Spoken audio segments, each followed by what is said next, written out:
Sir నమస్తే. Sir మీ పేరండి? రమణయ్య నాయుడు. రమణయ్య నాయుడు గారు బాగున్నారా? బాగున్నా సార్. మాకు తెలిసిన సమాచారం మేరకు ఒక క్లీన్ ఇమేజ్ ఉన్న వ్యక్తి రమణయ్య నాయుడు గారు అని అందరూ అంటుంటారు. ఎలా ఈ క్లీన్ ఇమేజ్ సాధించుకోగలిగారు? మనం ప్రతి ఒక్క మనిషికి మనం చేయగలిసింది చేస్తుంటాము. వాళ్ళు ఏదైనా చెప్పినా కూడా మన చేతగా ఉంది వేరే వాళ్ళ చేత చేస్తాము. ఆ విధంగా మనం వివాదాల జోలికి వెళ్ళరు. వివాదాలు జరుగుతాము. వివాదాలు ఉంటే పరిష్కరిస్తారు. Very good, very good. Okay sir. ఏళ్ల తరబడి అంటే సుమారు 40 ఏళ్లుగా సోమిరెడ్డి చంద్రమోహన్ రెడ్డి గారితో అవినాభావ సంబంధం కలిగి ఉన్నారు. అంటే ఒక మనిషి జీవితంలో 40 ఏళ్ళు అంటే చాలా వాల్యుబుల్ సమయం. అంటే ఒకే వ్యక్తిని ఈ 40 ఏళ్లుగా నాయకుడు అంగీకరించడానికి గల కారణాలు ఏంటి? ఆయన వ్యక్తిత్వం మంచిది కాబట్టి ఒక మనిషి ఎవరైనా వెళ్ళినా ఒక మనిషి పని చేస్తాడు, పోరాడకాడు చేయించగలడు అందరికి ఎవరు పోయినా. అలాంటి వ్యక్తిత్వం మేము అప్పటి నుంచి 40 ఏళ్ళ నుంచి ఉన్నాం. సో ఈ 40 ఏళ్లుగా పార్టీ క్లిష్ట దశలో ఉన్నప్పుడు, పార్టీ విజయం సాధించినప్పుడు, అప్పుడు ఇప్పుడు అన్ని రకాలుగా ఒకే సమయంగా ఉంటూ అంటే ఎలాంటి అహంభావ పోకడలకు పోకుండా పూర్తిగా ప్రజల వైపే మీ ఆలోచన కేంద్రీకరించున్నారు. ఎలా సాధ్యమైంది? అంటే కాస్తంత విజయం వస్తే పొంగిపోతారు, కాస్తంత అపజయం వస్తే కుంగిపోతారు. అన్ని రెండింటిని బ్యాలెన్స్ చేసుకుంటూ రమణయ్య నాయుడు గారు ముందుకెళ్తున్నారు. కారణం ఏంటి? ఏమంటే ఈ రోజు గెలుస్తామో రేపు ఓడిపోతాం, అది మామూలే రాజకీయాల్లో. అలాంటి దాన్ని మన మనసులో పెట్టుకొని ఓడిపోయినా గెలిచినా మన పార్టీకి సేవ చేస్తా ఉండాలా. చంద్రమోహన్ రెడ్డి గారికి సాధ్యమైనంత వరకు మనం చేయగలిసినంత వరకు చేయాలా, అదే మా ఉద్దేశం. Okay sir. సో ఈ 40 ఏళ్ల మీ రాజకీయ జీవిత క్రమంలో మీ ఈదూరు గ్రామ ప్రజలతో ఎలాంటి అనుబంధాన్ని కలిగి ఉన్నారు సార్? అందరితోనే బాగానే ఉంటాం. అటు పార్టీ అయినా ఇటు అందరితో బాగానే ఉంటాం. కాబట్టి మాకు వీలైనంత వరకు మాకు చేయాల్సింది చేస్తాం. Okay sir. సో పార్టీ జెండాని కష్టకాలంలో మోసినటువంటి నాయకుడికి మీ ఈదూరు గ్రామంలో మీరు ఎలాంటి సహాయ సహకారం అందిస్తూ ఉంటారు?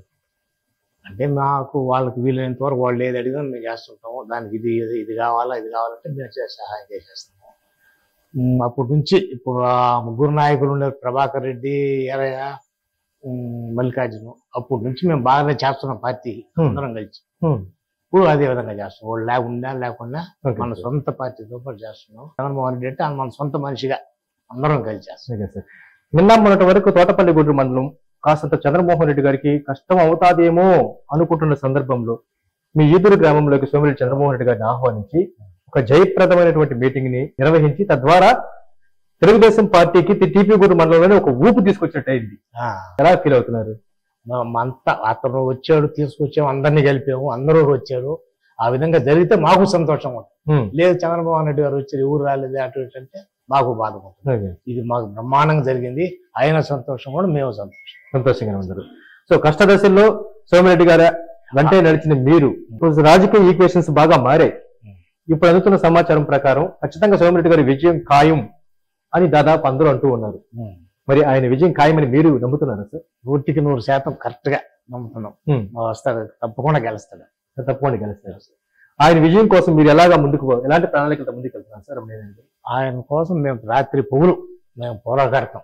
ప్రతి ఇంటికి తిరుగుతాం, ప్రతి మనిషితో మాట్లాడి అందరికీ చెప్తాం. ఈ విధంగా చేయండి, మంచి వ్యక్తులు మన పార్టీ, మంచి పార్టీ మా అధికారంలోకి వస్తే మనకు అన్ని జరుగుతాయి, మేము చేస్తాం అని ప్రతి మనిషితో చేస్తాం.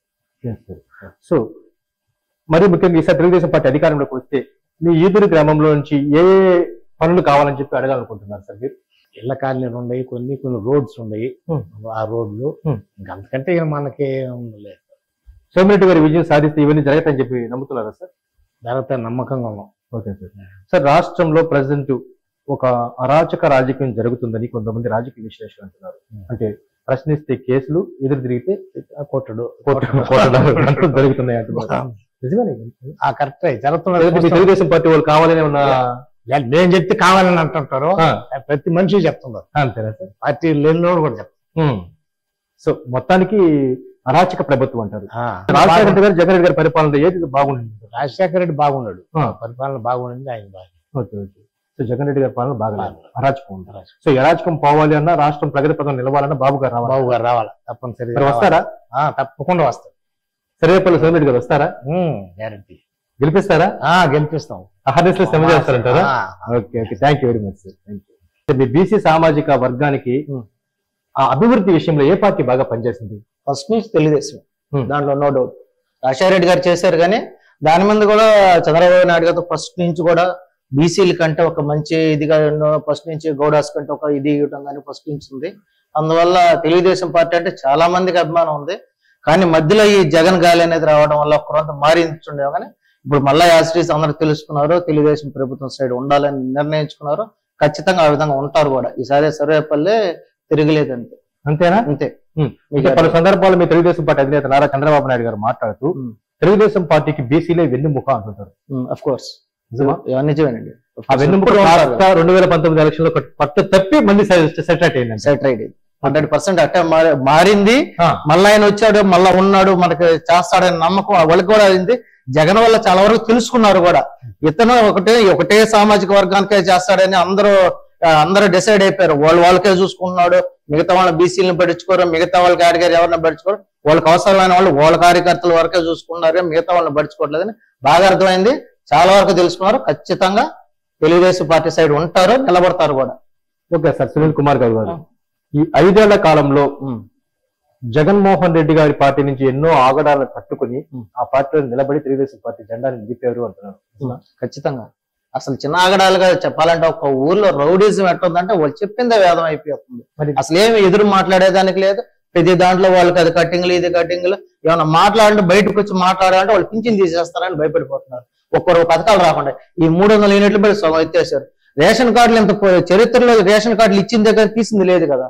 ఈ గవర్నమెంట్ లో తీసేశారు. ఒక పథకం పొందలే నేను ఎంతవరకు. ఎందుకు చేయాలి మేము? అసలు ఎందుకు సపోర్ట్ చేయాలి? ఒకటి చెప్పండి. సో మీలాంటి వాళ్ళు బీసీ సామాజిక వర్గం ఇంకా ఉండాలి సార్? సునీల్ కుమార్, చాలా మంది ఉండరు. పథకాలు ఎలాంటివి పొందకుండా, ఏ పథకాలు పొందకుండా ఉండరు. 100కి 30%, అది 20% పొందినట్టు చాలా ఎక్కువ. మిగతా వాళ్ళంటే వాళ్ళకి కావాల్సిన కరెంటు బిల్లులు కానీ వాళ్ళకి కావాల్సిన కరెంటు బిల్లులు కూడా కట్టకుండా ఉన్నారు. మా ఈదురు గ్రామంలో చెప్పాలంటే ఈ రోజు కూడా జస్ట్ ఫోన్ కాల్ తోనే బిల్లులు కట్టుకొని ఆపేసుకుంటారు. ఫోన్ కట్టుకొని ఇంతవరకు బిల్లు కట్టలేదు. మిగతా వాళ్ళని ఫస్ట్ నుంచి బిల్లులు కడుతూనే వస్తున్నారు. ఎందుకు పర్టికులర్ పర్సన్ మొత్తం బిల్లులు ఎందుకు కట్టుకోలేదు? ఇట్లా అరాచకాలతో కూడిన ఒక ప్రభుత్వం ఇది. వాళ్ళకి కావాల్సిన వాళ్ళ వరకు పనులు జరుగుతాయి. మిగతా వాళ్ళకి ఏం జరగదు. వాళ్ళ మీద ఏమైనా మాట్లాడితే అక్కడి నుంచి ఫోన్లు వచ్చేయడం, పనులు అయిపోయడం అంతే. వాళ్ళకి ఏం సంబంధించిన ఏ పనులు జరగదు. ఇది జరుగుతుంది రాజకీయంగా, ఈదురు ఎస్పెషల్ గా జరుగుతుంది. Okay sir. మీ ఈదూరు గ్రామంలో అంటే ఈదూరు పంచాయతీలో నిర్ణయాత్మకమైన శక్తిగా బీసీ సామాజిక వర్గం ఉంది.